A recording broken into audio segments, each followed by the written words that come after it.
Welcome and good evening, wonderful dice of all alignments. I am Lunar D8, and this is Let's Play Sickness as I double check OBS.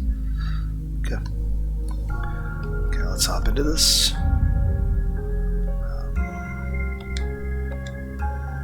Okay. Misa walked ahead of me to Kunal's apartment, immediately recognizable by the broken glass and black goop on the wall. What the hell is that? Misa moved away from the window as I closed in for a better look. No sooner had I done so than I regretted my action. Okay.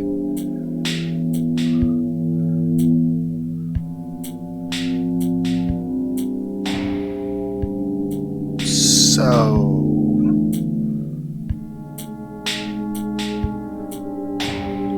was not expecting this. Inside the room was a man hanging from the ceiling fan. His physical features matched those of our target, and the apartment in which he was hanging bore the room number listed in the file.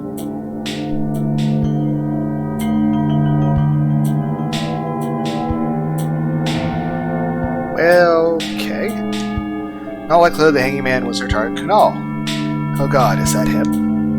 Kunal offed himself in his own home, surrounded by whatever this shit is. No, it's too early to say that for sure.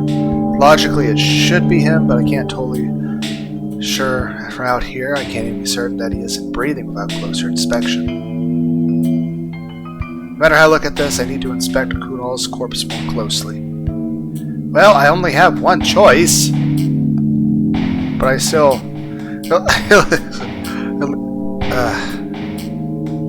I don't know. We've come this far, it's only natural we can see this through. Let's go inside, Misa. Pout. I know, I don't want to go in there either. But we need to make sure he's dead. We assumed he was dead. Won't be good enough for your father, will it? With little more resistance from Misa, the two of us went inside. God, this place seemed more disgusting up close. Mr. and Mrs. Adultery could have taken lessons from Kunal. Dust inches thick, fungus on the walls, sticky goop all over the floor. The whole place is unlivable. The stench alone could kill a horse. And there's no way anything in this place is safe. Bleh. I know. Be over in a second. After confirming Kunal's identity, I grabbed his wrist to check for his pulse. No pulse, we can go. After braving the biological warfare zone known as Kunal's apartment, Misa and I returned home post-haste. We didn't speak, we didn't eat, we took no detours. There was only one goal in each of our minds from the moment we walked into that loathsome apartment. Get clean. We both stripped down to our underwear, paying modesty and embarrassment alike no mind, then headed to the bathroom. At this point, we've been in here for quite a while now, scrubbing each other's backs in a desperate attempt to kill the odor of Kunal's cursed. What would actually, do we just spray ourselves with Lysol? How do we fix the horrible smell of that place? Perhaps thanks to her thick clothing and minimal time inside, Misa was able to get rid of her odor promptly, meaning most of our time was spent trying to clean yours truly. Although it took a while, our efforts to yield any results, Misa and I kept at it. We both scrubbed my body without rest, stripping me of ample skin, as the smell gradually began to disappear. Well, I mean, what if we get a cut from doing that? We don't get an infection. Clean as a whistle and smelling like a flower, I accompanied Misa to the usual drop-off point. Thanks to our combined tenacity, we were able to get rid of my body of Kunal's post-mortem curse, making our trip no less pleasant than usual. As one could guess by the plastic bag in Misa's hand, however, there was still one minor variation to our usual return. What's up? With our own clothes still putrid and knowing that my sister would notice if her clothes went missing, we had no choice but to dress Misa up in some of mine. While my clothes were obviously big enough for her, Misa had been fidgeting uncomfortable ever since she put them on, making me wonder if she was worried about how her father would react, or if she was simply embarrassed. I would have liked to have helped Misa out here, but at the same time I really don't see any point making a big deal out of this. She'll be able to change into some of her own clothes soon enough, and her father will understand. Even if Misa is embarrassed to wear my clothes, it's nothing she can't handle. Upon arriving in the meeting room, one presence has preempted our arrival. Ah, Misa, there you are. But what on earth are you? Don't get the wrong idea, it's not what you think. You two have a full-on week, preparation for Adder, nightly combat training, and yet you... Huh? What's wrong, Sai? Oh, now this is what I'm talking about. Okay, so we got a laugh out of Goth Jesus.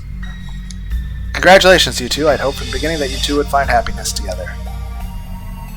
Make sure to invite me to the wedding. Don't give them any ideas. I'm telling you, it's not what you think. Look. Huh? Smell them.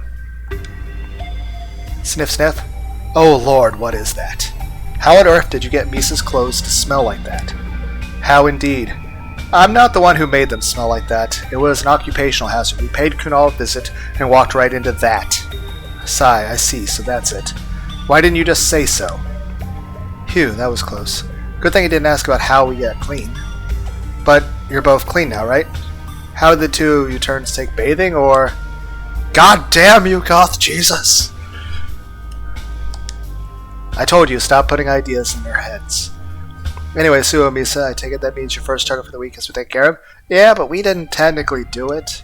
Yeah, you could say that. Though if it's alright with you, I think we should skip training tomorrow night. We won't have time to take our remaining targets and return before training begins. That's fine, I'm quite busy myself, you know. We haven't actually told them how he died yet, though. Hey now, don't I get a say in this? Do you object? I'm going to borrow Sai for a second. Placing his hand on Sai's back, Karasu escorted the man out of earshot. I assume there was a... It's kind of like those things in anime where, like, oh, we're going to explain the backstory, and we all just look at the sky and come back. You know, that's kind of a shitty transition, but it's like, it's assumed that we explained what happened, but I still think that would have been interesting to leave in. I don't know. Leave me Sai alone in the meeting room. Any idea what that was about? Shake, shake. What part of this could Karasu possibly object to? We're just asking for one night without training. Did he have something special in mind for tomorrow night? Alright, you can both take tomorrow night off. However, your training from Thursday onwards will be more intense than usual. Karasu is right, we can't afford to miss too many nights of training. The Adder break-in may seem like it's still far away, but we can't afford to relax just yet. I need you both in top physical form. Ah, so that's what this is about. Alright, I understand. Good. I wouldn't want you to approach your mission unprepared after all. I mean, you do want your old home back, don't you? Yeah, of course. My home on the table, it's not like I can afford to refuse. Then give it your best. Do well, and I'll even throw in a bonus. I look forward to hearing about your progress. Leaving after a subtle threat, or perhaps his notion of motivation, Karasu left three of us alone once more. Try to understand, Adder poses a significant threat to Karasu's business. If we succeed, he'll finally have an edge over them. But if we fail, Karasu's foothold in this town will continue to slip. We may even need to relocate. I know you don't want to move again, but if we are unsuccessful, then it's a distinct possibility. Wait, if you guys relocate, then what happens to me? You may be new, but you're quite capable. You'll improve over time. As such, if it's all possible, Karasu would like to keep you on board. However, if I'm not entirely unsympathetic, I know how much strife moving can put on a family, through. Especially one that's already broken. I wouldn't force you to come with us, and I don't think Karasu would either. The choice would be yours. No way, am I hearing this right? All I have to do is fail this mission, and I'm free? I'd finally be able to choose my own path and no strings attached, while retaining all of the money I earned while working for Karasu? I'd be able to get a regular job, wait out my inheritance, and truly give Sarah a normal life. But if I did that, although I'd regain my freedom, I'd lose the most lucrative job I've ever get, as well as one of the most lenient bosses. On top of that, I might never see Lisa again. Tug tug. Yeah, I know. So, if you're that worried about relocating, then I have a proposal for you. Proposal? Most people in our line of work are transient. They either don't have a home to begin with, or they're working often enough that they might as well not have one. They're away working. In our case, most work takes place in or around Richmond. The furthest we usually need to go is 1 or 2 towns over. Because of that, and thanks to Karasu's partial ownership of this town, there's no need for us to have conventional homes. If you're tired, stay at one of Karasu's hotels. If you're hungry, eat at one of his restaurants. Use your position by his side to your advantage. That doesn't sound bad. Why would I be the kind of person that would go to a hotel next to a concert? I haven't been to a concert in forever. Honestly, that would probably, I don't know. I'd probably be one of those old people complaining it's too loud now. I don't know. I think my knees are starting to recover from my job. Yesterday I was feeling like absolute garbage. Still a bit tired, but the fever's gone at least. So, feeling much better. Just still low energy. I'll probably go for a walk here in a bit, but it's been raining a bit too. I don't want to get sick again immediately. That's actually an option. We can do that, and he doesn't mind. Of course not, Karasu is the one who came up with the idea. That does sound practical, and it would be cheaper than my current lifestyle. So what do you think? All you need to do is send your sister to a boarding school. That's an issue. Ditch your lease and let the city cater to all your needs. Wait a second. Can we send Sarah to a boarding school? She has a reason you need a home to return to, is she not?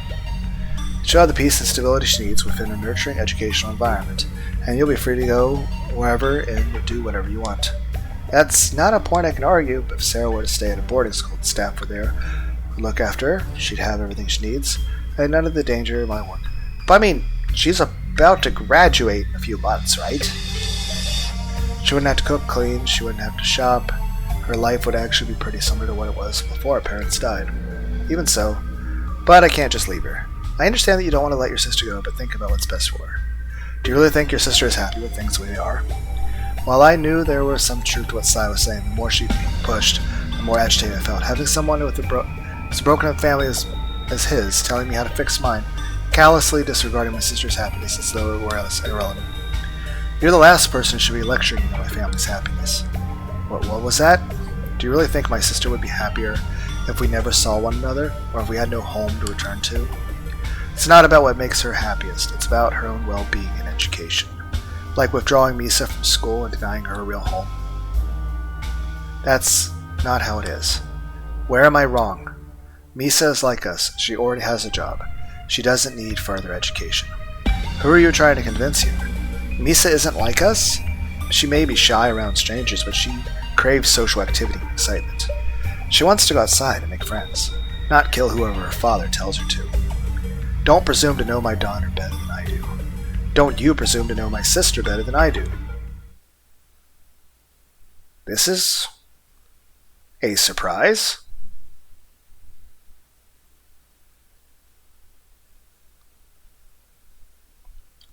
I was not expecting this. As the argument between Sai and I grew more intense, Misa threw herself into the fray, keeping us both at arm's length as she desperately tried to break us apart.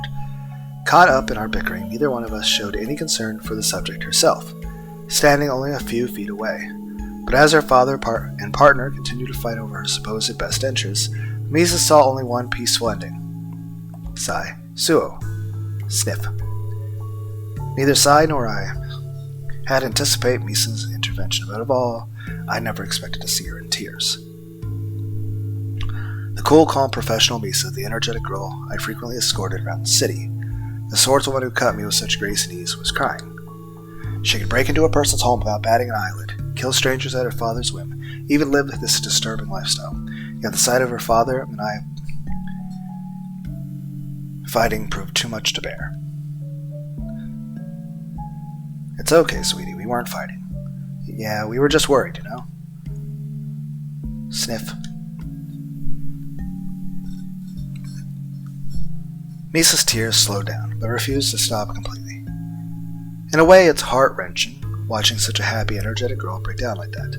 Maybe it's my brotherly instinct, but seeing Misa like this, all I can think about is pulling her head to my chest until she finally calms down.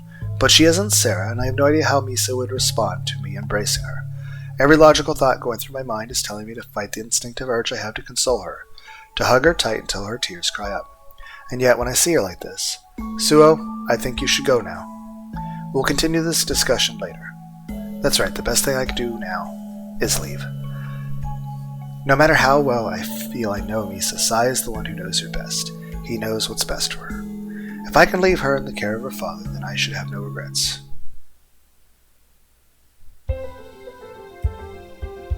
Though later than usual, I dropped Misa off and returned home, at which point I was intercepted by my forgiving sister Sarah. She asked no questions about where I had been, why I was late, or what I had been doing. Instead, she greeted me with a cheery mood, as though she had been happily awaiting my return. I thought it was a feint at first, with Sarah lulling me into a false sense of security before she could drop a bombshell. But as the day dragged on, Sarah's routine saw no variation, and I grew less suspicious. Dinner will be ready in half an hour or so. Just go back to watching TV. I'll let you know when it's ready. No need to tell me twice. I could get used to this. Plenty of money, a beautiful girl cooking for me while I watch TV, a job I enjoy.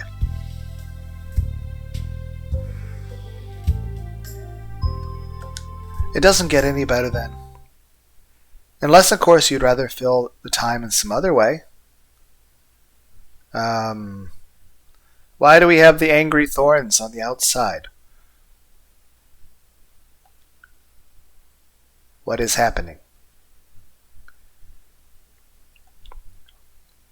Why do we have adrenaline right now? Just as I was beginning to relax, Sarah's expression suddenly shifted, revealing a wicked smirk. Her demeanor changed drastically, exuding an uncomfortable feeling unlike any I had usually... So we just sense in killing instinct. Anything I'd usually... I assume Misa left a brawl or something in the bathroom, and Sarah found the bra, and it's like, there was a girl here.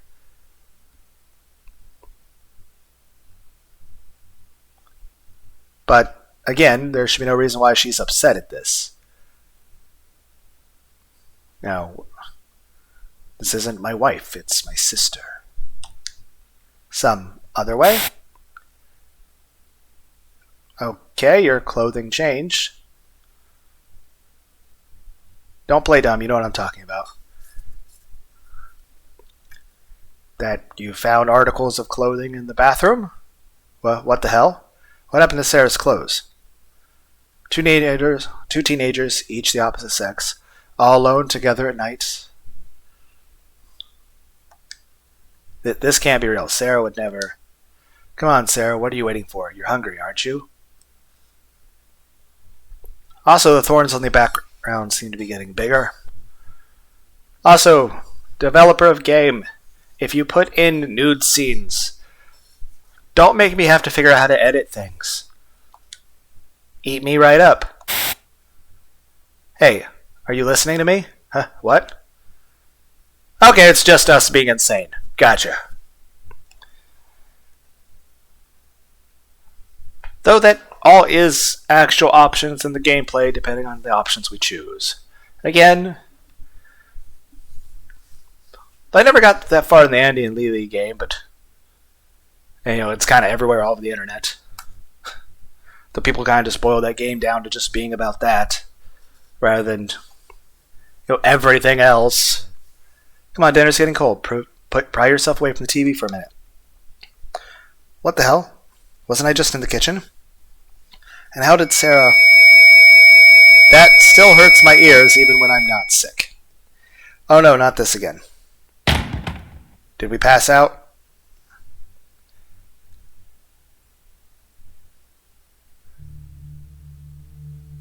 Wednesday night, November 9th. With 2 targets for the night, both of whom we planned on disposing of ASAP, Misa and I began making our way to the home of our first target, praying for another quick night's work. We had asked Sai's permission to take the night off from training, giving us more time to finish our work for the week. Given that one target had already offed himself, however, and the other 2 were in close proximity, extra time appeared to be unnecessary.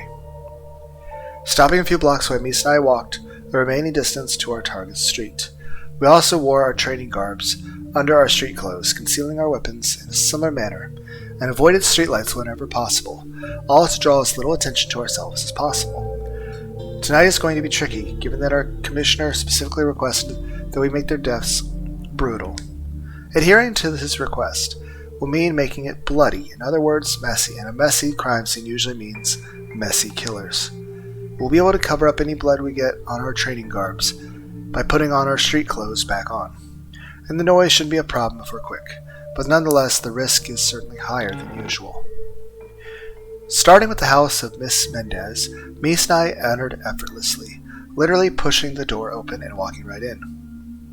Mies and I shed our outer layers before entering, leaving our everyday clothing near the entrance to Miss Mendez's clothes. Having stripped off into our work gear, Misa guided me to the closet further, and wherein we uncovered the bat she found earlier. Now that we're here, I have to wonder, is this bat really the right tool for the job? It may be brutal, but also is going to be unnecessarily messy, and we can't afford to travel back home covered in blood. If nothing else, we could always change back into our outer outfits outside and find some way to dispose of our training garbs.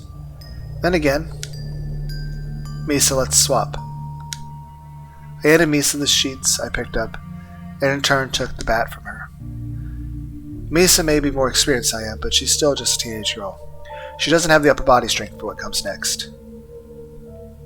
I peered into the master bedroom at the end of the hall, and surely enough, there was Miss Mendez.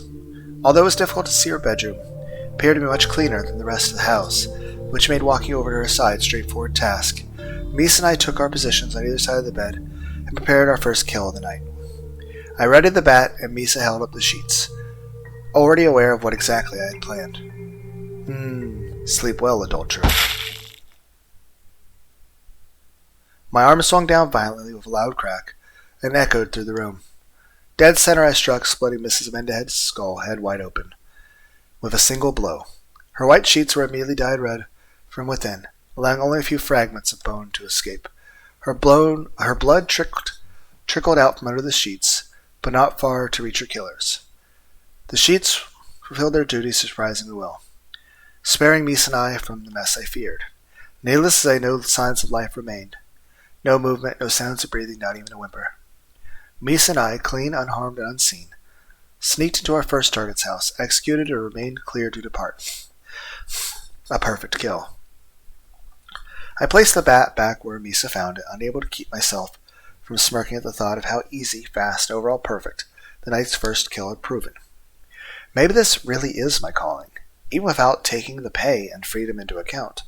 I'm enjoying tonight to a frightening degree, and I don't fear training or going to work anymore. As a violent, amoral youth with a desperate need for cash, this might just be the perfect job for me. What's up, Misa? But not for Misa, apparently. Sparing only a moment to ponder the look Misa gave me, I followed her out the back door, closing it behind me. With our job half done, Misa and I put our regular clothes on once more, then headed along the sidewalk straight to Mr. Crane's house. Misa began to pick the lock on Crane's back door while I attempted to see through the window. At times like this, I understand why Sai uses night vision headgear. I'm sure they're expensive, but they'd definitely be of help. Even without a decent source of light, Misa managed to leverage entry in record time. The two of us shed our regular clothes once more, readied our weapons, and without further delay we went inside. Misa and I entered through the back door, far more carefully than with Miss Mendez. Whatever kind of military service Mr. Crane was involved in, even if it wasn't a soldier, the kind of training he must have undergone makes him a threat. We need to be especially careful and not make any careless mistakes. Humbled by the sudden creak I no doubt caused, I slowed my pace, treading as lightly as possible. As we entered the hallway, Misa and I carefully stepped over the tripwire she spotted earlier. Though her discovery saved us from potentially being discovered, it also served as a worrying reminder Mr. Crane is prepared to handle an intruder. Misa continued forward slowly, looking around carefully with every step she took, wary that another trap might be awaiting us. I followed her steps behind, keeping low to the floor, checking behind us intermittently. Misa mirrored the end of the hallway, ready to soon progress into the master bedroom. However, as Misa slowly crept forward, a figure emerged from the darkness, brandishing a golf club. Mr. Crane sneaked out of his hiding spot. He raised his club above his head, ready to down Misa in one strike. We will make a save.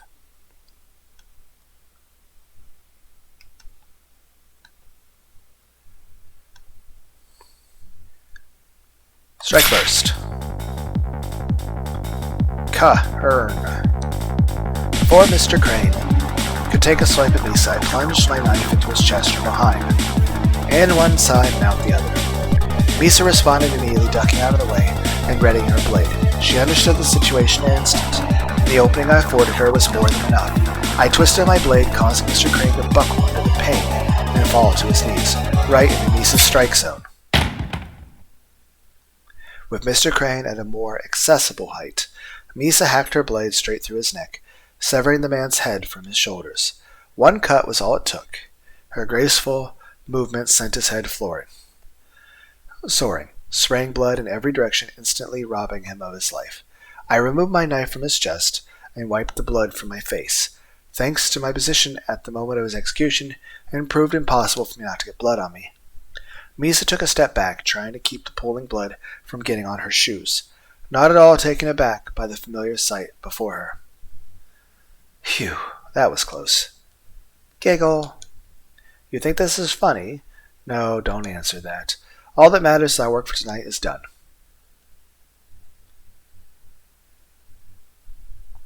Three days later. Saturday morning, November 12th. Having completed my work for the week as early as Wednesday, the ensuing days proved as boring and unproductive as I'd feared. Thursday and Friday alike had nothing to do, no work, no hobbies, and with my sister at school, nobody to tease. I did meet up with Misa each day as usual, and at night we trained, but for the most of the day I was bored senseless. In a sense, the boredom made me glad that I went to high school after all. If there's one thing high school prepared me for, it was wasting entire days without doing a damn thing. What did concern me, however, was where my mind drifted in the meantime. With all the time I've been spending with Misa lately, I thought I was beginning to understand her. Her playful attitude, her cheerful demeanor, her serious killer instinct. One by one, every side of Misa was being exposed to me, giving me further insight into my partner. But 3 nights ago, when I bashed Miss Mendez's garden, I saw something different. Was it sorrow, disappointment, fatigue? I can't quite place it, but something about Misa's expression back then really concerned me. I was only doing my job, doing her job, and yet she looked at me as though I had done something wrong. Honestly, thinking back to what look she gave me actually hurt. But worrying about it won't do me any good. If I want to get to the bottom of this, the best thing to do is to find and confront her. Unfortunately, if I did, it's not like she'd tell me anything. Whether Misa really is mute, unable to speak English, simply shy, or something else completely. She won't say a word to me. At best, I can get the occasional giggle or cough out of her, and that's it. Even so, this isn't something I can just forget about. I can't walk away from this without clearing things up.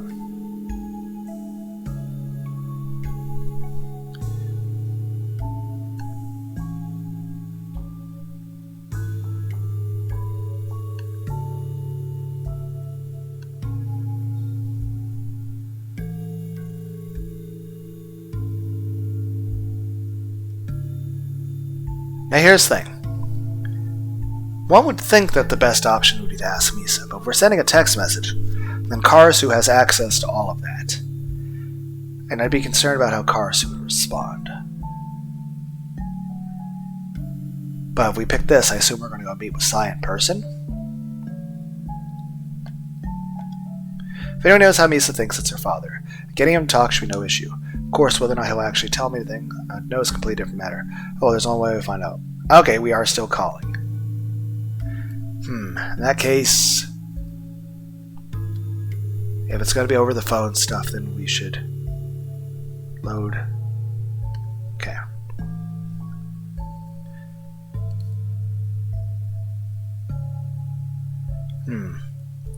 I would assume if I could talk to Sai in person, I should do this. But if I'm using the phones, and Karasu has access to all that, I don't think I should talk to Karasu about this. I don't think it would be respectful to Misa. So, this option. Well, I was given a phone specifically so I could contact my coworkers, and even if Misa is mute, there's nothing stopping her from sending a text message. Let's see now, I may not be a genius when it comes to technology, but even I can send a text message. Misa, I'd like to talk to you about Wednesday night. That ought to do. And now I just... Already? Meet me at Karasu's office. Well, that's odd. Not wanting to talk through text message is one thing, but Misa actually wants to meet at Karasu's office. If she wanted to see me, I figured Misa would ask to meet in public somewhere, and use the meeting as an excuse to play around the city, just like any other day. At any rate, I'm halfway there. A trip to Karasu's shouldn't take long, and if it means gaining peace of mind, then it's a trip I'll gladly make. Though something seems weird. Did Karasu intercept the message?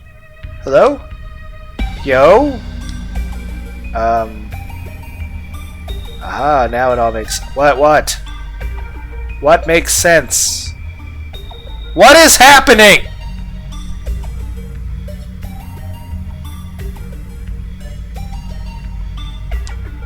But neither Sai nor Misa seemed particularly happy. Did I come at a bad time? I was wondering who could have called, given how quickly Sai snatched away Misa's phone.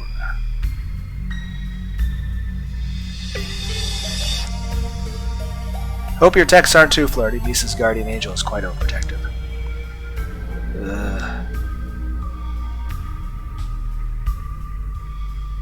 Okay, so if I send the message like that, then it becomes assumed that something else is going on. So maybe the best option is then actually to ask Sai. If anyone knows Misa thinks, well, there's no way to find out. As elusive as Sai can be, he gave me his phone for a reason. And even I know how to send text with a C. I'd like to ask you a question about Misa. It's a little straightforward, but when it comes forward to deal with Sai, beating around the bushes, well, that was quick. Meet me at Karasu's office. It seems as straightforward as I am. Either topic more than me. At any rate, I'm halfway there already. A trip to Karasu shouldn't take long. So was this a better option? Greetings! Oh, so this is who called you. For a second I thought Sai had gotten a girlfriend. The teasing begins already. Oi, oi. You know that Misa and Violet are the only females with my contact details. True, but it's not as though we have any rules about not dating coworkers here. Isn't that right, Suo, Misa? Happy face! Oh, except for Sai. How about this, Sai? Let's go to a bar. Oh. Okay. Be your wingman. I don't know, is it inappropriate to help your girlfriend's dad try to get a date? I don't know if that's weird. I don't know. So he considers what we do to be dating, huh? Though I don't think Misa quite understands what that means. I think she does, just... Ahem. Suo, you can contact me for a reason, right? What was it that you wanted to talk about? Is it, well, it's kind of talk about when we're all here together like this. Oh, and why might that be? Surely isn't a private matter, is it? Damn it, Sai. It's not private exactly, it's just...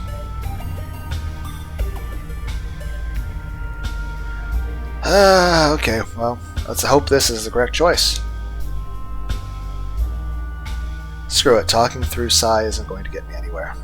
Misa, on Wednesday night, did I do something wrong? Question marks.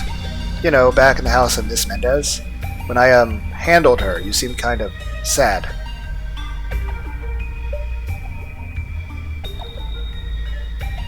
I'm confused. Yeah, just like that. So that's it. I don't... You made the killing as brutal as requested and accidentally showed Misa a side of yourself she hadn't seen before.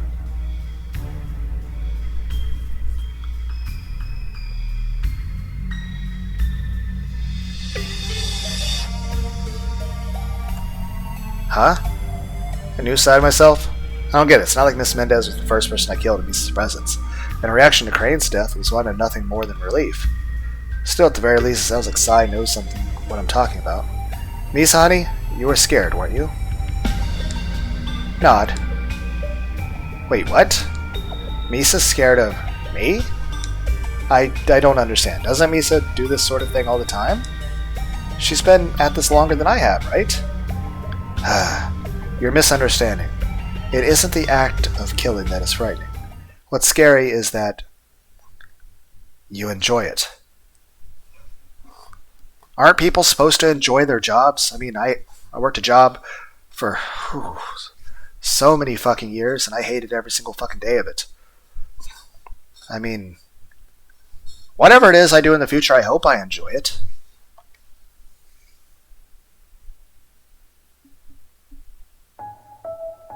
In order to shield Misa from the rest of our conversation, Sai took me out of Karasu's office, all the way to the parking lot through which I had initially entered. Despite being noon at least, the car park was empty. as expected, the parking lot of an abandoned building. For Sai and myself, this meant we could talk in peace, without being mindful of either passerbys or friends or family. Boy, you've really stepped onto a landmine this time. That's the first time I've seen Misa look at anybody like that. Except me, of course. At you? She gave that same look of fear and disappointment to her father? No, what am I thinking? Of course she did. It was probably for the same reason. As much as it pains me to say this, you were right about my daughter. Misa is nothing like me. To her, this job is a means to an end. Something she was brought up with, that she endures, and is even good at, but not something she enjoys. She could take this job or leave it. She could go to school or get an education or find another line of work. She can find enjoyment elsewhere, but I can't. I've been doing this for just over 2 decades now. It's too late for me to change, and even if it wasn't, I wouldn't want to change. Sai's voice quickly changed from a soft-hearted, kind tone back to its usual masculine intimidation. The moment he swapped from talking about his daughter to talking about himself, all the love in his voice disappeared, replaced with malice of a veteran killer. Suo, Karasu is of the opinion that you're an extremely adaptable young man. In fact, that's the primary reason you were hired in the first place. But is that really the case? Could you give up this line of work and be happy elsewhere, just like Misa? Or are you like me, single-minded and focused to a fault? There are like so many branching paths, maybe? The developers of the game are not going to comment on how many different paths there are in the game. They're like, look up a damn guide. Like, I don't want to.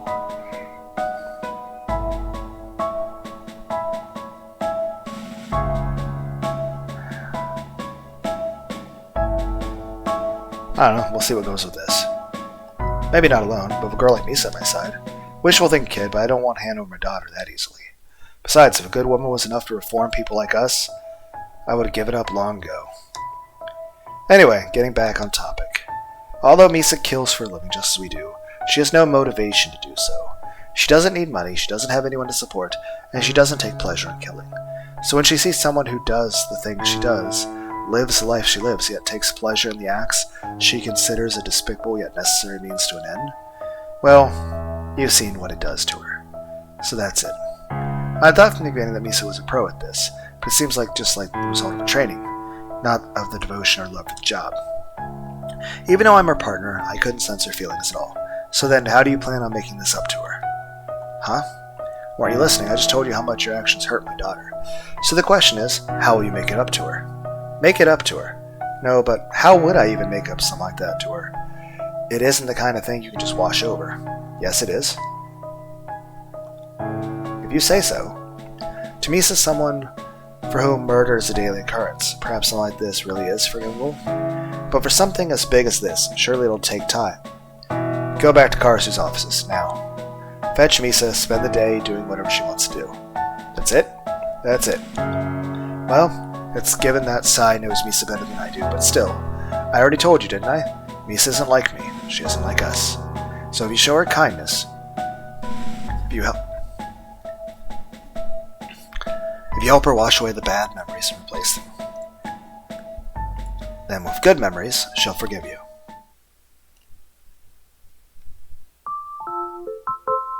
As per Sai's advice, I returned to Karasu's office briefly in order to invite Misa out for the day. I had my reservations, of course, given where our conversation before led. I thought the last thing Misa would want to do would be go out with me for the day. But despite that, happy face! It would seem as though Sai was completely correct. The reason for my visit initially shocked Misa. There was no question about that, but the second I proposed that we go out, her usual bright, cheerful self returned in full force. Even if Misa is happy to just be running around shopping centers like this, it wouldn't kill me to pick somewhere different for us to go. Day after day, we usually just hang around the park, a shopping center, my apartment, or around town. Those options are okay for now, but at some point we need to come up with a better way to kill time. She seemed to really enjoy the lake I took her to in the past. Even if it was out of the way, maybe somewhere near the water would be a good choice.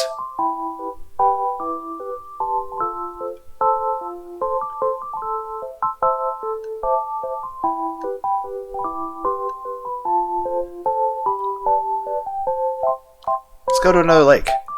It overwent well last time, didn't it? I'm sure Misa wouldn't mind a repeat. Misa, take your eyes away from the window for a second. Misa stopped window shopping for a moment as I called her name. Shopping centers are great and all, but how about we go somewhere a bit different? Happy face. As agreeable as always, it seems Misa is already on board, even without knowing the destination. Great, want to go to another lake? Super happy face. We want to be able to go anywhere else today, thanks to the commute, but chances are we'll have a place to ourselves.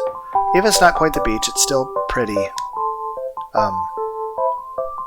Yep, Misa's keen, alright.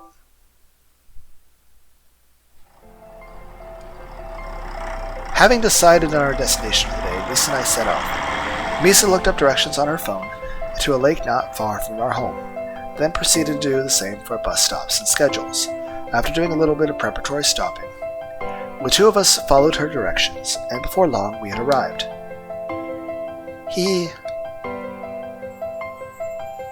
It looks cool. We did buy a few things, mostly food for the trip, but what surprised me was Misa's insistence that we go clothes shopping too. We'd been clothes shopping once before, and it took her the entire trip to pick a single outfit. This time around, however, she chose almost immediately, and unlike last time, I almost got to see Misa in her new outfit. She even wore it leaving to the store. Shirking the responsibility of hiding your concealed weapons and carrying her previous outfit to yours truly. Look at her, though. I can't say I regret it. Come to think of it, Misa always seems to enjoy herself when we are in more rural locations like this. It usually meet up in the park, we opted for the lake, and we try to avoid venues with too many crowded people together. I'm going to go on a limb here and say Misa. Silly question, but you really like nature, don't you? Happy face. I figured as much. Usually I'd assume I'm just overthinking things, but Misa never saying a word. Observation and simple questions are important. And with that in mind, how about animals? Should we go somewhere with animals next time? I haven't been to the zoo in a long time. That'd be cool. Last time I went to the zoo, my son was 2 years old. I took him to the zoo, haven't been back since. Yep, that was an easy one.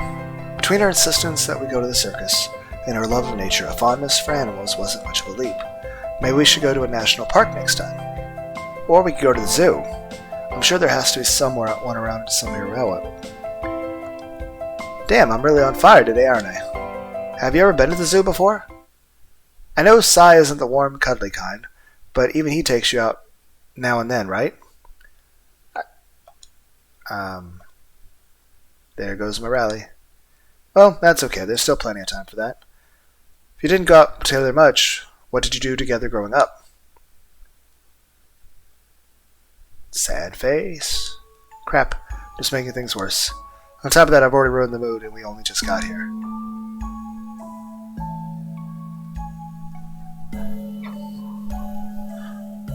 Would be nice, though, in actual social interactions, if, imagine we had the alternate reality, eyeglasses that, Elon Musk or somebody is making, that just displays, hey, here's multiple options of things that a normal person would say.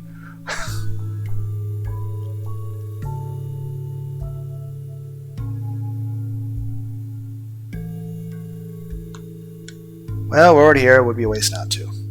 Never mind that. Let's get back to what we came here for today. We bought everything we needed for a picnic. Why don't we go find a nice space to sit down?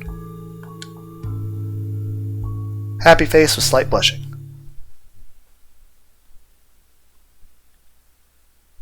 Having successfully changed the subject and brightened the mood, I walked around the park with Misa and we attempted to find a suitable location for a picnic. There weren't any tables or other furnishing for us to use, so there were no prime locations to set up. However, after 10 minutes or so walking around, Misa and I found a spot we both agreed on.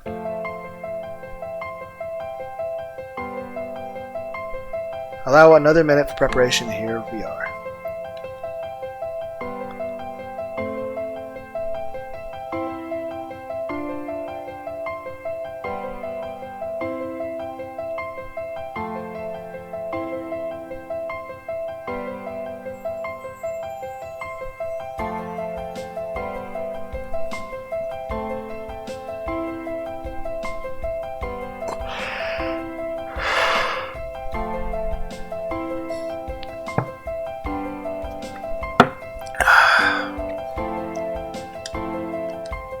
rolled out the cloth and included the hamper we purchased, leaving Misa to handle the food.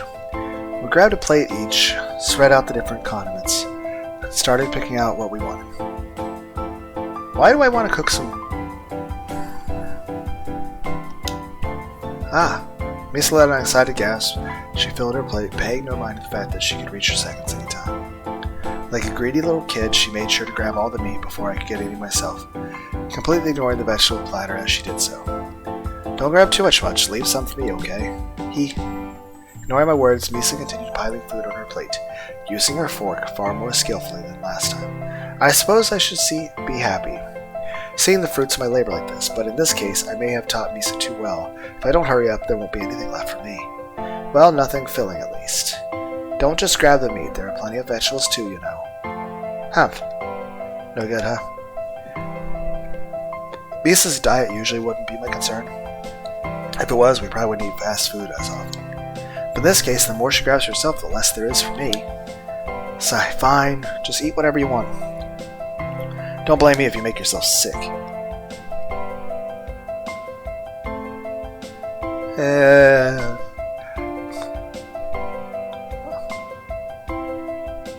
I gonna have to carry you back to the train? Well, I did warn her. Misa barely touched any of the vegetables, and given how quickly she was eating, I wouldn't be surprised if she has indigestion. What's wrong, Misa? Feeling sick? Misa nodded drearily as she moved her fork away from her plate. I've eaten with Misa often enough to know that her eyes are bigger than her stomach. And contrary to what she might believe, Misa isn't capable of eating as much as I do. However, our portions are usually separate, and in servings decided by the vendor of the day. So Misa hasn't eaten herself sick in my presence before. As Misa was contemplating finishing off her plate, I removed the temptation from her sight. In a couple quick wrist movements, I downed the remainder of her meal, preventing Misa from making herself any sicker. It's for your own good, Misa. Too tired to protest, Misa simply watched as I ate her food, unable to muster the energy required to stop me, let alone eat it herself. With a full belly and no more energy, Misa slumped over sideways and onto the ground. Faint groans of discomfort leaked from Misa's lips as she rolled onto her back, closing her eyes and allowing fatigue to take over. I mean, we're just lucky we're not sleeping on top of a thing of fire ants or something. Why am I imagining scenes from Hunter x Hunter now? Her groans gradually turned into soft breathing sounds, and before I knew it, Misa had fallen asleep.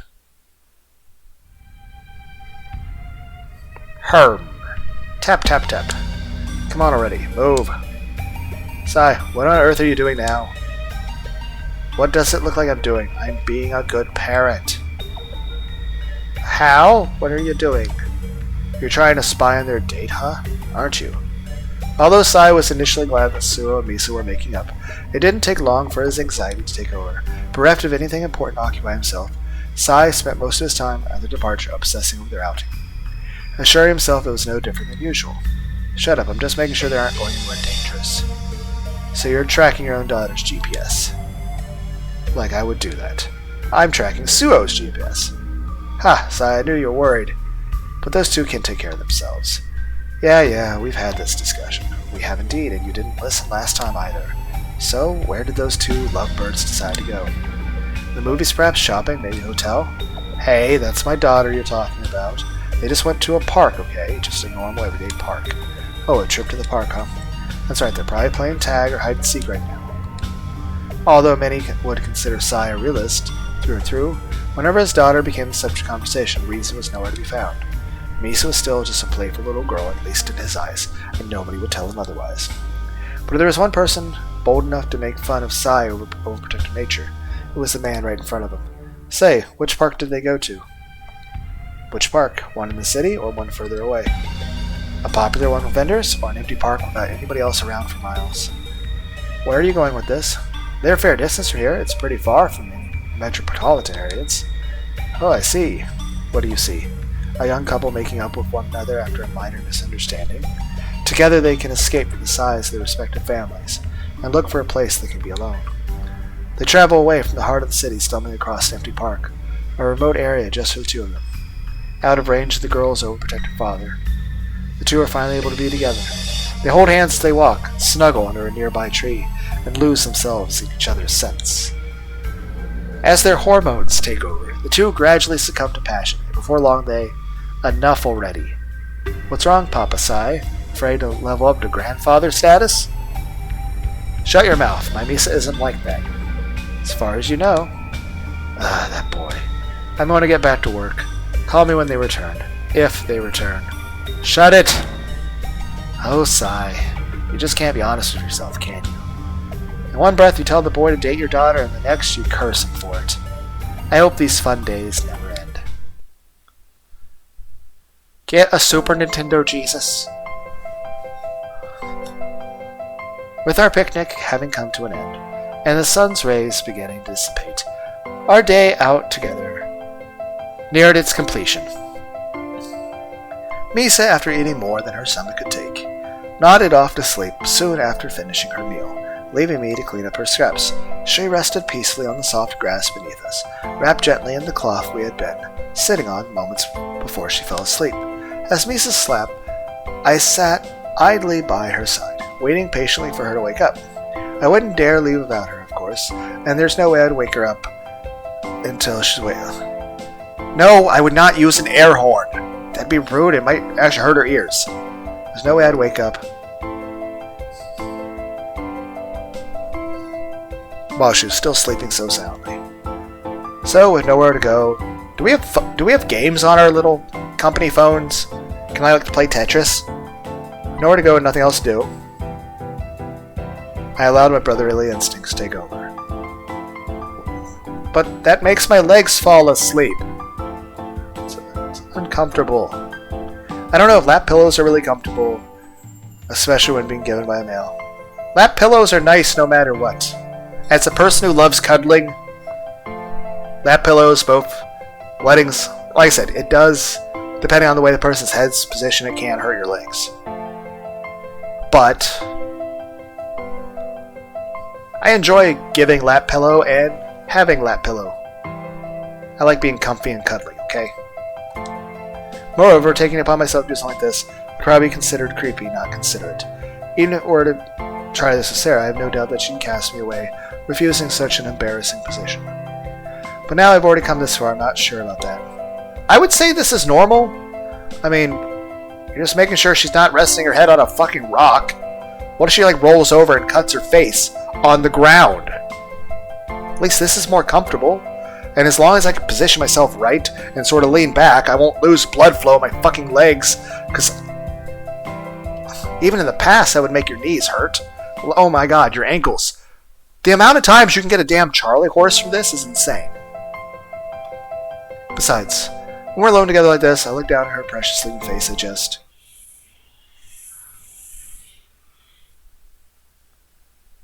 I was trying to be wholesome.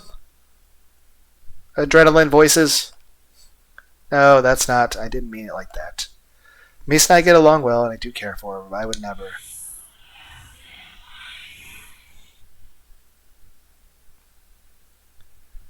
So much damn ellipses. Would I? Done lots of terrible things considering the length of my life. But something like that is just beyond despicable. What's more, I know I'm not thinking clearly right now. I've been in this state before, and I remember this feeling all too well. It's the same sickening feeling at the bottom of my stomach, the same pain in my chest, that nagging voice in my head. It's made me act out before, it's made me do things I usually wouldn't. It's a curse which forces me to act. But even knowing all that, why is it manifesting now?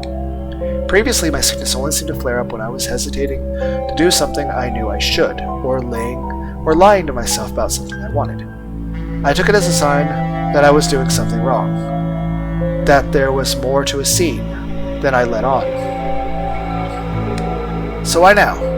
In a peaceful situation like this, wrestling happening with Misa by my side, what on earth could possibly... If our adrenaline spider senses is triggering right now? Maybe there's someone hiding behind a tree about to kill us. I mean, we're assassins, right? Maybe somebody's trying to assassinate us. That might be why the voice in our head is starting to freak out like this. Maybe there's somebody hiding in the tree about to run out and try to kill us. Do I have my knife on me?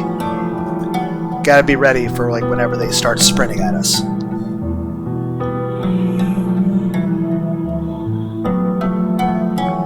Yes, I do. The food was delicious. I do deserve a picnic and to be able to touch grass. Why don't I deserve to touch grass? I see, so that's it. Truthfully, I can't say that's wrong. As happy as this all makes me. That's a lot of thorns everywhere. As much as I enjoy Misa's company, this is all too good to be true. I don't know, I think it would be amazing. Then again, usually the main complaint I've had in relationships is people think I'm boring and too normal, and that I had one girl break up with me saying that she thought it was weird that I never once yelled at her or called her any bad names. I don't know, maybe she was used to people that were assholes or something, I don't know. It's just, if you're with somebody, you're going to want to try to be nice to them, right? I mean, why on earth would I want to be mean to somebody I enjoy spending time with? I mean, if I value that person's presence, I'm going to care about them. I'm going to treat them right. Why on earth would I be, abusive? I don't know. Then again, maybe I just don't understand how other people think. All I know is that if I'm with somebody and I actually, care about them, I mean, then why would I treat them in a bad way? I don't get it. But yeah, apparently it was like, it's like, it was weird that apparently I never got angry at them or yelled at them or something. Which I'll say this. That particular relationship was actually probably the healthiest relationship I ever had.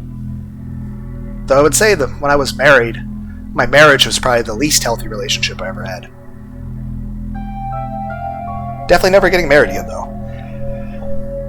Because I just... is what it is. People like me, vile, perverted, sadistic killers, don't deserve this kind of happiness. I mean, honestly, the one thing I'd really say that was really wrong was the girl we saved. We kind of killed her and her parents. Like I said, developers of the game, give me the chicken nugget ending. Like, that was an option I was wanting to go with. Like, just, tell the person not to keep doing the stupid bullshit and just give them chicken nuggets. There's no reason to actually kill people. Except for the job stuff. I forget what we're talking about. I don't know, Suo's not really that bad of a person. I mean, heck, we all want to have a job we enjoy, right?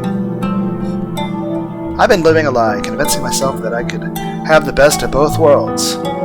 All this time I have been raking cash for doing despicable deeds while simultaneously living a happy life and be sincere. I mean, that one police officer told us we're doing God's work, so...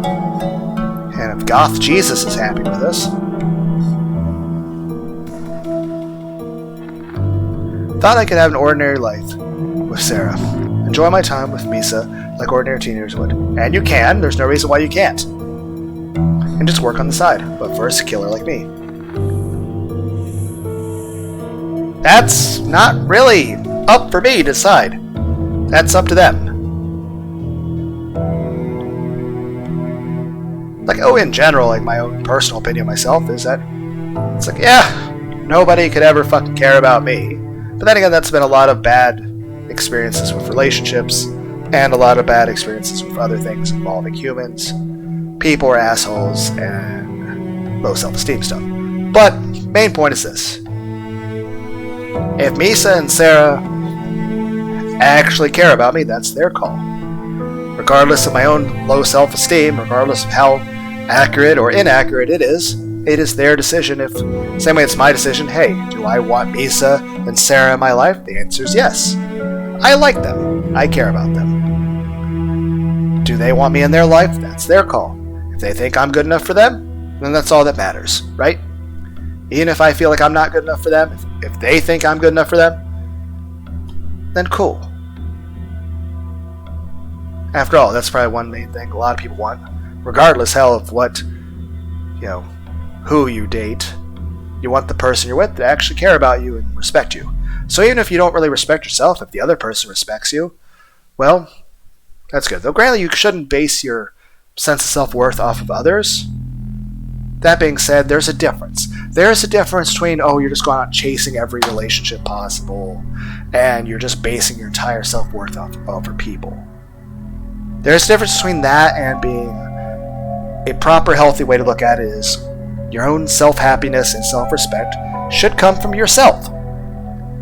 And from actually being someone who's actually, trying and putting some effort in.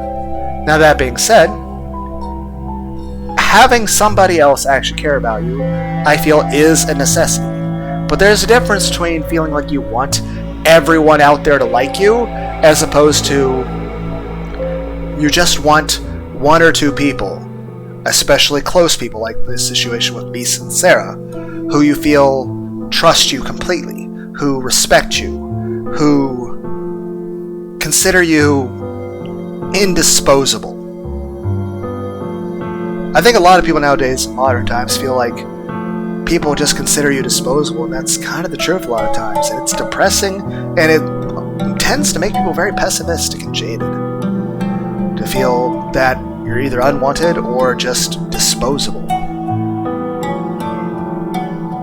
But, like I said, there's a difference between wanting everyone in the world to like you and just wanting to feel cared about and wanting to, at least having a couple people.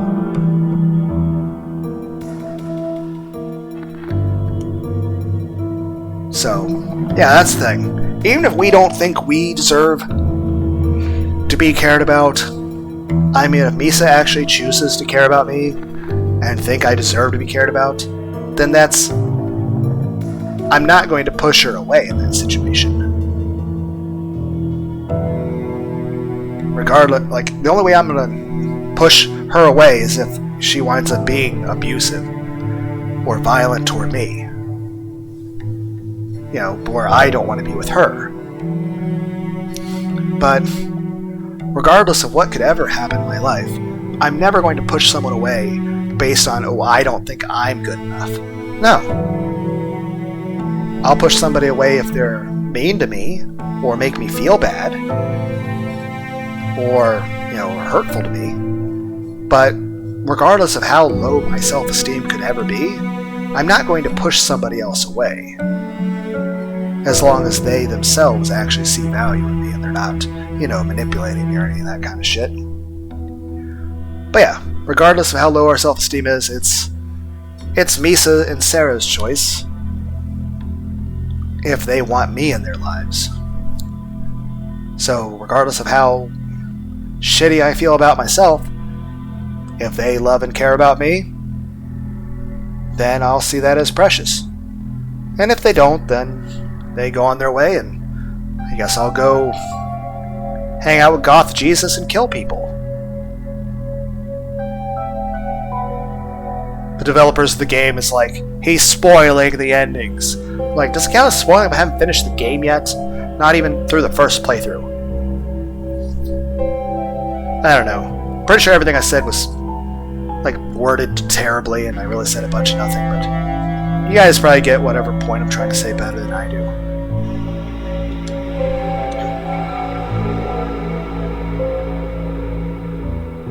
But yeah, like I said, regardless of how low your self-esteem is, like I said, you shouldn't base your happiness off another person. But actually having somebody who does love and care about you is extremely precious. Now that being said, obviously don't allow that to let you look at things with rose-tinted glasses and disrespect yourself or let somebody... you wouldn't want to what? Great, I can't fucking talk. Why can't I say that word? Pedestalize a person. Or treat them like they're greater or some bullshit. You obviously don't want to do that. Heck, I think the word for that sort of shit is simping or some shit. But that's the idea of overvaluing somebody who doesn't value you back. That's what that is. However, if you're valuing somebody who places great value in you, then that's not simping. That's the issue there. Is the issue of, does the other person value you? Obviously, if Misa just didn't see any value in us as a person, or thought of us as disposable, then she wouldn't deserve us caring. At which point, just what's the point? Main point is, it's not simping, it's not, as long as the other person also values you. But, heck, there's so many times I've seen lots of relationships where, heck, so many times I've walked in malls and grocery stores and I've just seen people mistreating each other and yelling at each other. I don't know. Then again, maybe I'm just bad at understanding people. I don't know. I guess the main point being is this. You shouldn't base your entire self-worth, or whether or not you can be happy or not, on another person. But being lonely does suck. But I'll tell you this. If it's better to be alone than to be with somebody that makes you feel alone. It's better to be alone than to be with someone who is hateful, contemptuous, violent, disrespectful.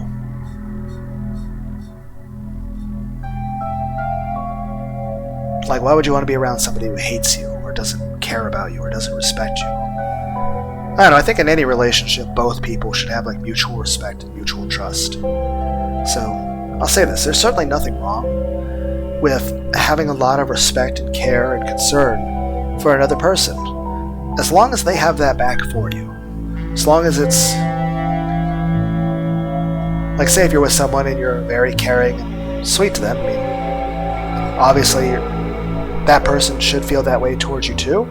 If they don't, then what's even the point? I mean, isn't the point of a relationship to have mutual care and respect for both people to love each other? And granted, yes, in a romantic relationship there has to be romantic chemistry, there has to be sex, there has to be physical touch. At that point, because here's the thing, if there's no physical touch, if there's no sex, there's no sexuality, then it's just a platonic relationship. And the whole point of intimacy is, it's intimate. It's supposed to be an expression of emotions and bond. It's supposed to be a bonding experience. The whole point is that it's supposed to be somebody that's supposed to be a close friend. Someone you trust. Someone who trusts you. It's not supposed to just be about getting off or some shit. It's supposed to be about you're with someone you care about. Then again, I don't know.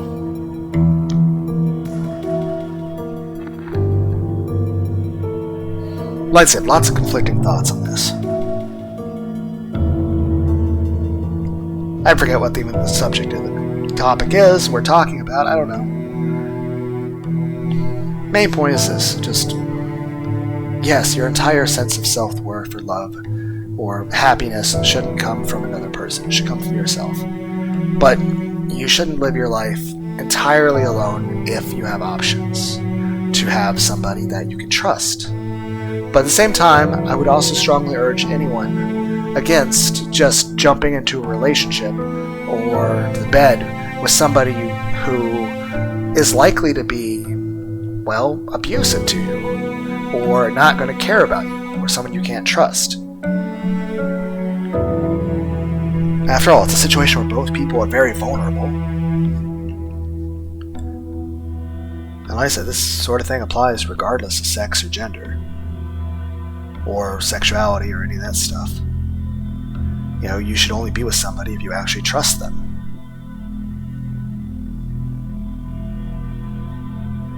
I don't know, it's supposed to be like a deeper evolution of, say, a friendship.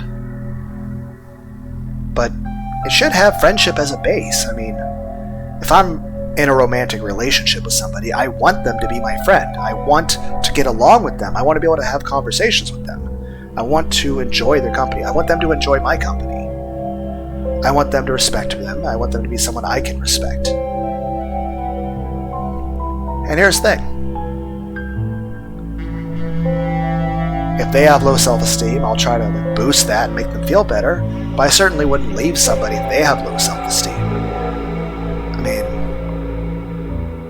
long as, like, because here's the thing, as long as it doesn't turn into an abusive situation. Like, here's the thing, there are some people that have too low of self-esteem and they'll try to, like, lash out at others to boost themselves, to make themselves feel better by hurting other people. In the same regard, there are some people that have such a high level of self-esteem that they don't respect others and see other people as beneath them. I would say, regardless of how low or how high a person's self-esteem is, I mean, as long as it doesn't change how you treat other people, especially your partner. I don't know what I'm trying to say. You guys get the idea, though. Main point being is,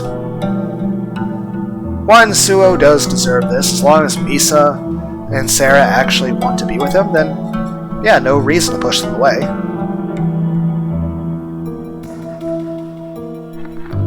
Beyond that,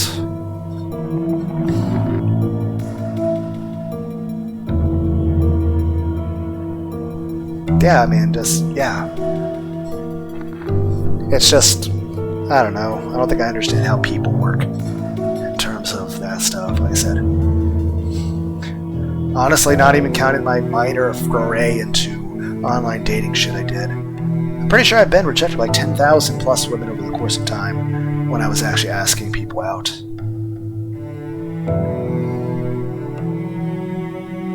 And I've been kind of antisocial for quite a while now. Then again, I'm old now too. And I'm trying to recover from stuff like I'm trying to work out, I'm trying to do that stuff, so yeah, more important I focus on that for now.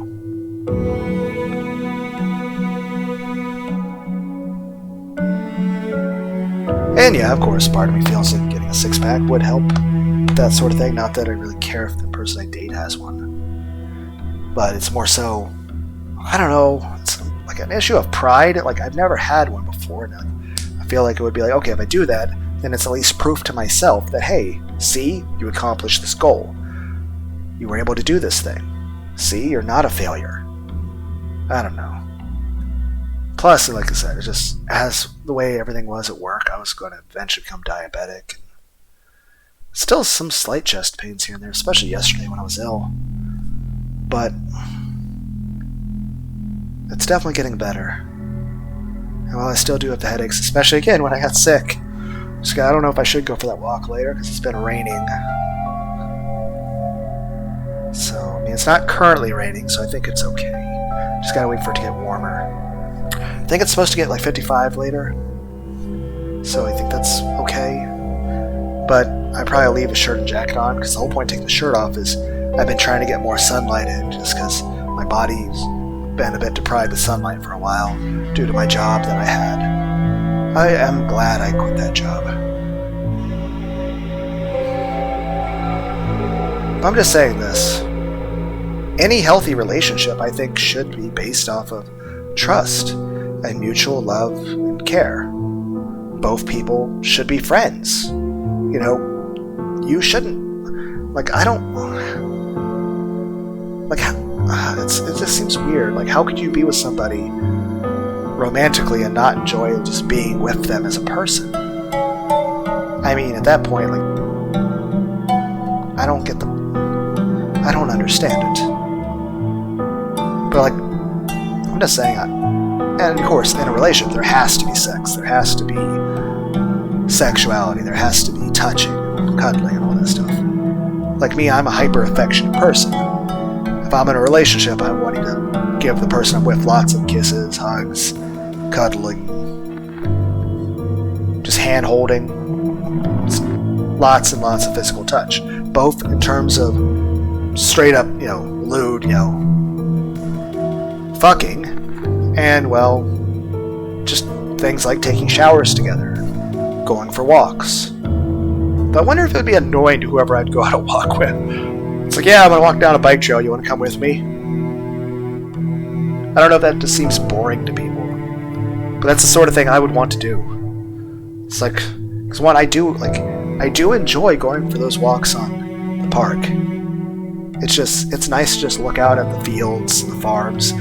Somebody actually built a fucking Dark Souls shrine out there. On one part of the bike trail, there's actually a full-on Dark Souls shrine.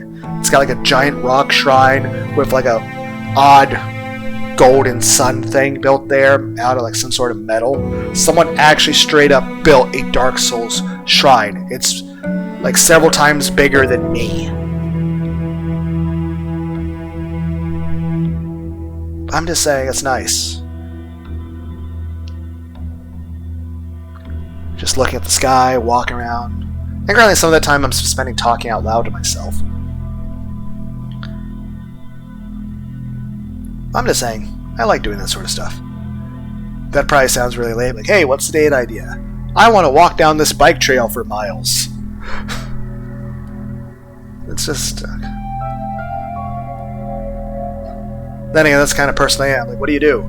Well, what do I do for fun? I watch anime, I play video games, I do Let's Plays, I read books, I walk down bike trails.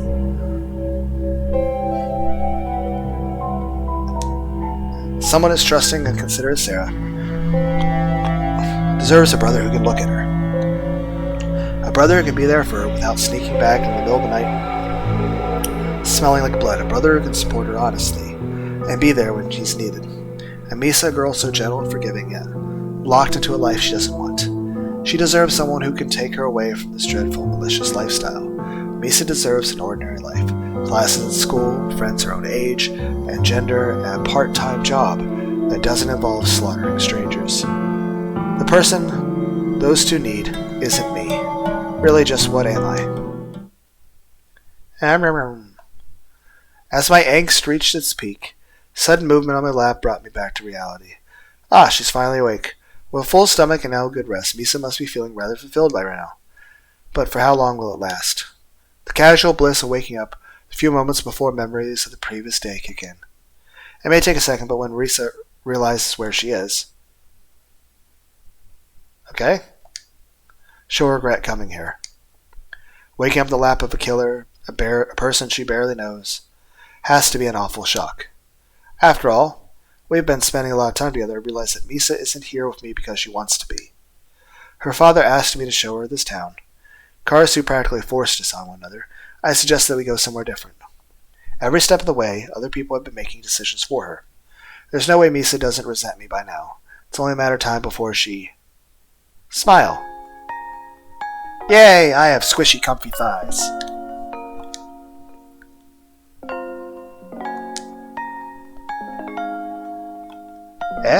I looked down at Misa's smiling face in shock, unable to believe her reaction. Wait a second, Misa's actually happy? I pulled her away from her father, dragged her out here, put her body in an embarrassing position while she was sleeping, and she's happy. No, that can't be right. I'm just seeing what I want to see, aren't I? A person like me actually making a girl like Misa happy? Sure, she may look that way, but if I ask her...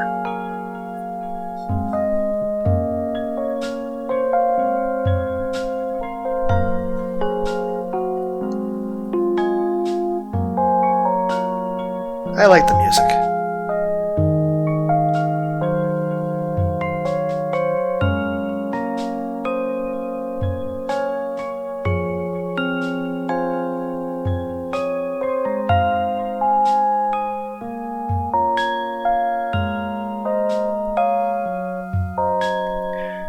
But yeah, I do hope by losing the weight I have and actually getting a lot skinnier, that I'll be a lot healthier and I'll have more energy. After all, the way I was eating and stuff at that job I had, I would have eventually became diabetic. The way I was moving around so much, those weird angles, I was going to tear something in my knees. Granted, I've been pushing things quite a bit with the walking. Tried a tiny bit of jogging, but... trying to heal my knees, not injure them further. Plus, trying to be restrictive on calories. So definitely should focus more on walking and stuff.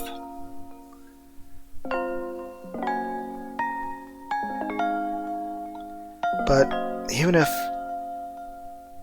I were to fail at my goal of getting skinnier, I'm enjoying walking. I'm enjoying actually having the peace and quiet. Just being out there and not dealing with all that bullshit I had to deal with at work. I really did appreciate and was grateful for the job because it paid the bills. But I hated every fucking second of it. Walking on the bike trail doesn't make me a single cent. But I really do enjoy it. Same as making these videos. I'm never going to make a damn cent off of this. And I never want to. But I just enjoy making them. Even if all I do is cringe videos, ramble at myself about bullshit.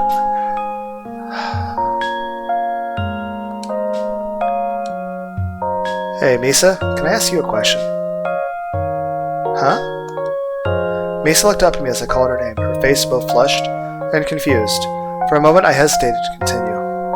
I've been alternating back and forth between bliss and guilt, wondering what Misa wanted while assuming the worst. I've asked her and she rejects me. What will I? Misa, that may be a strange question, but are you happy?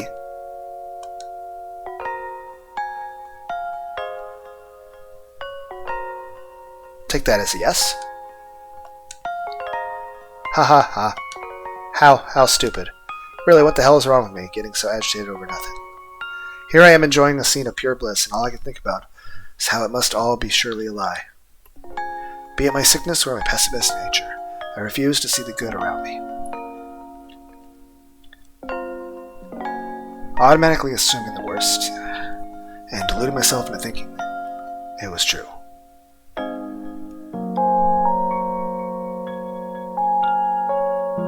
This is good art, by the way. Good drawings. Good job, whoever drew the game. But one look at that heartwarming smile and... hell, I guess even a killer like me has the power to make other people happy. Whatever the root of the problem may be, I need to stop pining and grow the hell up already, if not for my sake and then for those around me. Even if my fears are real, I was hurting those closest to me. It wouldn't be the end. There's always time to make things right. Alright now, having fought through the fear of rejection, sitting here with a girl who accepts me as I am. Well, that's a nice thing.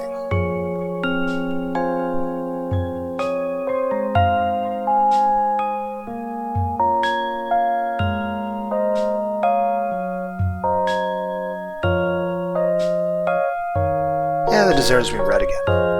And right now, having fought through the fear of rejection, sitting here with a girl who accepts me as I am.